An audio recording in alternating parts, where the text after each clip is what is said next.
हम रियो को देखते हैं जो कि अपने बचपन की स्केच बुक को देख रही थी।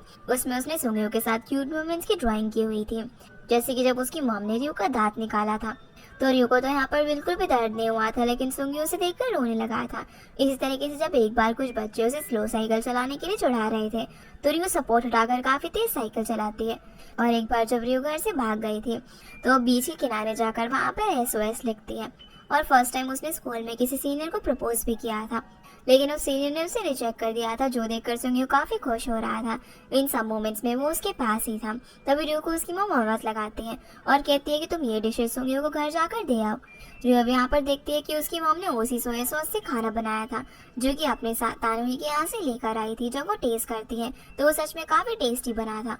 फिर हम सुंगियो के डैड को देखते हैं, जो जब ब्रेकफास्ट कर ही रहे थे, तभी मॉम वहाँ पर आ जाती है। डैड उसे भी अपने साथ इनवाइट करते हैं ब्रेकफास्ट करने के लिए, पर वो मना कर देती है कि वो तो टोस्ट खाएगी। उसी वक्त डोरबेल बजती है। जब मॉम देखती है तो वहाँ पर रियो आई हुई थी। अंदर आकर वो उन्हें काफी सारा खाना डिलीवर करती है, जिसके लिए डैड उसे थैंक्स कहते हैं, क्योंकि उसकी मॉम हमेशा कुछ ना कुछ उनके लिए भेजती रहती थी। रियो अब सुंगियो से मिलने के लिए ऊपर चली जाती है, और डैड जब खाना खोल रहे थे तो उसकी स्मेल से मॉम के मुंह में पानी आ गया था, पर क्योंकि उन्होंने पहले ही डैड से मना कर दिया था, इसलिए वो नहीं खाते। वही जैसे रियो रूम के अंदर जाती है तो उसे सुंगियो नहीं देखता, क्योंकि वो वॉशरूम में नहा रहा था। रियो को अब यहाँ पर उस टाइम कैप्सूल वाले लेटर के बारे में याद आता है, इसीलिए उसके रूम में वो उसे ढूंढने लग जाती है, क्योंकि उसे पता नहीं चल पाया था कि आखिर उस टाइम लेटर में ऐसा क्या लिखा था। ढूंढने पर उसे वो लेटर मिल जाता है, जिसे वो पढ़ने लग जाती है। तभी सुंगियो आ जाता है, उसके हाथ में वो लेटर देकर उसे छीनने लग जाता है, जिस वजह से वो लेटर फट जाता है और वो उस लेटर को डस्टबिन में फेंक देता है। रियो कहती है कि तुमने मेरा लेटर पढ़ा था, तो मैं भी तुम्हारा पढ़ना चाहती थी। वो यहाँ पर उसे बोलता है कि तुमने जो भी पढ़ा वो सब कुछ मजाक था। तो रियो भी वो सब झूठ मानकर वहां से चली जाती है। लेकिन बाहर आने के बाद वो इसी सब के बारे में सोच रही थी कि सुंगियो भला 10 साल बाद करने वाला मजाक एक लेटर में क्यों लिखेगा। क्या सच में उसके मन में मेरे लिए फीलिंग्स या सिर्फ मजाक कर रहा था। तभी रास्ते में वो अपनी शॉप को देखती है, जहाँ पर अभी कोई भी नहीं आया था, इसीलिए वो लॉक खोल के अंदर चली जाती है और पुराने दिनों को याद करने लग जाती है, जब वो अपने डैड के साथ यहाँ पर खाना बनाती थी। इतने में ही डैड वहाँ पर आ जाते हैं, तो उससे पूछते हैं कि तुम बिना बताए यहाँ पर कैसे आ गई। रियो अब यहाँ पर उनसे पुराने दिनों की बात करने लग जाते हैं कि कैसे वो उनके साथ यहाँ पर काम करती थी, और बोलने लग जाती है कि जब आप होटल और रेस्टोरेंट में काम करते थे तो मेरा काफी मन था आपको उस बिग हैट में देखने का। इन्हीं बातों के बीच वो डैड से पूछती है कि कैसा रहेगा अगर मैं भी आपकी तरह शेफ बन जाऊँ तो, पर डैड मना करते हैं और कहते हैं कि मैंने तुम्हें इसलिए इतना नहीं पढ़ाया कि तुम्हें ये काम करना पड़े। तो अब उसकी फेवरेट डिश यहाँ पर बनाने लग जाते हैं। सीन अब यहाँ से काम पर आता है, जो कि लिफ्ट में जा रहा था, कि तभी उसकी मैनेजर वहाँ पर आती है, जो उसे युंदो के बारे में पूछते हैं तो बताता है कि अब वो ठीक है। वो उसका डिपार्टमेंट अब चेंज करने के लिए कहता है, क्योंकि इस डिपार्टमेंट में रहकर वो अपनी बेटी से ठीक से नहीं मिल पा रहा था। उसी कलीग बोलती है कि मेरे 3 बच्चे हैं जिन्हें छोड़कर मैं काम पर आती हूँ, लेकिन ये सब मैं अपने हस्बैंड के बिना नहीं कर पाती, क्योंकि वो एक फ्रीलांसिंग जॉब करते हैं।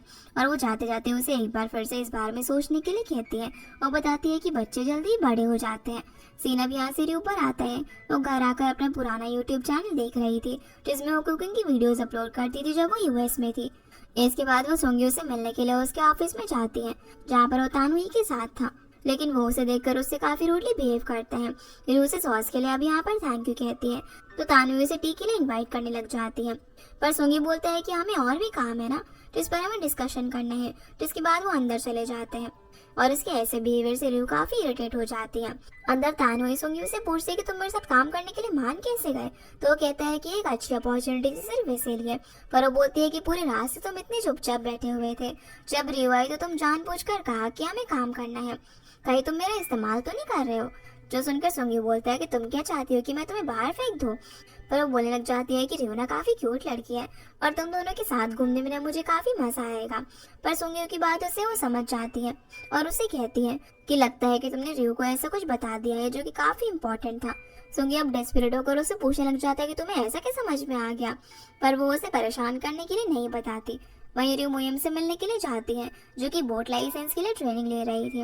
रियो के पूछने पर वो बताती है कि मैं साउथ पोल जाना चाहती हूँ, वहाँ पर रिसर्च पर्पस के लिए पैरामेडिक को भेजा जाता है, तो ये लाइसेंस उसके लिए प्लस पॉइंट रहेगा, लेकिन अभी इसके लिए काफी लंबा प्रोसीजर है। फिर रियो भी उसे बताती है कि मैंने कुकिंग क्लासेस के लिए रजिस्टर किया है और इस बारे में काफी सोचा भी है कि अब मैं यही करना चाहती हूँ। मोयम भी काफी हैरान होती है क्योंकि उसे अभी तक लग रहा था कि उसे सिर्फ पढ़ाई पसंद है।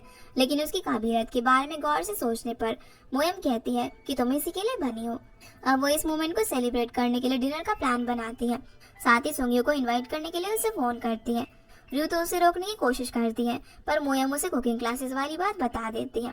सुंग्यो अब यहाँ पर काम का बहाना करके उनके साथ आने से मना कर देता है। जब फोन रखने के बाद मोयम बोलती है कि वो हमेशा मना करता है, लेकिन लास्ट मोमेंट पर आ ही जाता है। पर रु बोलती है कि इस बार वो नहीं आएगा, जिससे मोयम समझ जाती है कि शायद उनकी लड़ाई हुई है।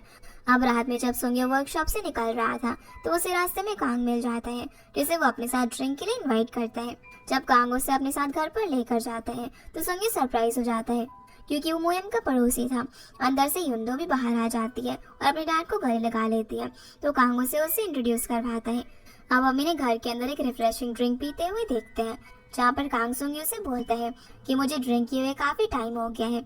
कभी कभी लगता है कि मुझे ड्रिंक का असर हो रहा है, और वैसे यहाँ पर आकर उसे काफी अच्छा लग रहा है। ये देखकर सुंग्यो को अच्छा लगता है कि वो यहाँ पर जल्दी अडॉप्ट कर गया। कांग फिर उससे पूछता है कि आखिर तुम ड्रिंक क्यों करना चाहते थे, तो सुंग्यो कहता है कि ये बात ना एक्चुअली मेरे दोस्त की है, जिसे एक लड़की पहले काफी पसंद थी, लेकिन वो उसे कभी बता नहीं पाया। अब उसे लगता था कि वो ना उससे मूव ऑन कर चुका है, उसके लिए फीलिंग्स भूल चुका है, लेकिन उसे दोबारा मिलने के बाद वो काफी कंफ्यूज हो गया, इसलिए वो उस लड़की को अवॉइड कर रहा है। तो कांग बोलता है कि क्या उस लड़की को उसकी फीलिंग्स के बारे में पता है। इस पर सुंग्यो बताता है कि यही डर की बात है कि उसे कहीं पता ना चल जाए। कांग इसका रीजन पूछता है तो सुंग्यो कहता है कि मेरा दोस्त चीजें खराब नहीं करना चाहता था, इसलिए उसे अपनी फीलिंग्स को उस लड़की को कभी नहीं बताया। जिनकी ये सारी बातें मोयम कैंडी खाते हुए सुन रही थी, क्योंकि वो उसकी पड़ोसी थी। उसे समझ में आ जाता है कि सुंग्यो आज क्यों नहीं आया। यहाँ से हम पास्ट का सीन देखते हैं कि जब उन्होंने टाइम कैप्सूल छुपाया था, तब मोयम ने वापस जाकर उस कैप्सूल को खोल लिया था, क्योंकि वो 10 साल तक इंतजार नहीं कर सकती थी। वो वहाँ पर सुंग्यो के लेटर काफी खुश होकर उसे पढ़ लेती है। मोयम अब यहाँ पर बोलने लग जाती है कि सुंग्यो एकदम पहले की तरह ही डम है। कांग फिर उससे पूछता है कि क्या तुम्हारा दोस्त अभी जैसा चल रहा है वैसे चलने देना चाहता है। इस पर वो हाँ कहता है। ये सुनकर कांग कहता है कि अगर वो मेरा दोस्त होता तो मैं उसे अपने टाइम की बेस्ट स्विमर से मिलवाता, जो कि काफी मेहनती और कभी हार न मानने वाला स्विमर था। यहाँ वो इनडायरेक्टली उसी की बात कर रहा था। अगले दिन हम देखते हैं कि रियो की मॉम डैड को उठाती है, क्योंकि उन्हें काम पर जाना था। मॉम कहती है कि हमारे पास इतने पैसे नहीं है कि हम आराम कर सके, हमने इतने पैसे खो दिए हैं कि मेरी नींद ही उड़ गई है। तो डैड उन्हें यहाँ पर पुरानी बातें करने से मना कर देते हैं। फिर मॉम पूछते हैं कि तुम रात को कब आए, मुझे पता ही नहीं चला। डैड कहता है कि मैं फ्यूनरल पर गया हुआ था, जो सुनकर मॉम गुस्सा हो जाती है कि इस तरीके से तुम फ्यूनरल पर जाकर पैसे उड़ाते रहो। और डैड वहाँ से उठकर चले जाते हैं। वो बताते हैं कि आज मेरी क्लास रियूनियन है।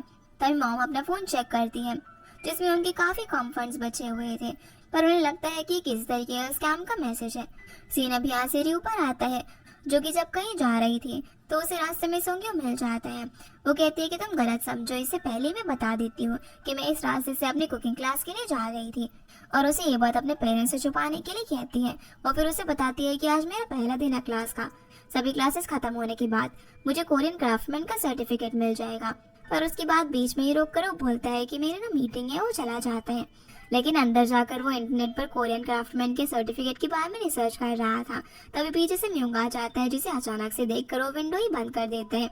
म्योंग उससे पूछता है कि तुम क्या कर रहे थे और ये कुकिंग के सर्टिफिकेट वगैरह के बारे में क्यों देख रहे हो। तो वो उसे फटाफट से मीटिंग में आने के लिए बोलने लग जाता है। दूसरी तरफ रियो की पहली क्लास शुरू हो चुकी थी, जहाँ पर टीचर उन्हें सबसे पहले चॉपिंग वगैरह करना सिखाती है। शाम को फिर सुंग्यो अपने कुछ नोन वर्कर्स से मिलने के लिए जाता है, जिन्होंने पहले सुंग्यो के साथ काम किया था। सभी लोग उसे ड्रिंक ऑफर करते हैं, पर वो मना करके सिर्फ सोडा मंगवाता है, क्योंकि अभी भी उसे ऑफिस जाकर काम करना था।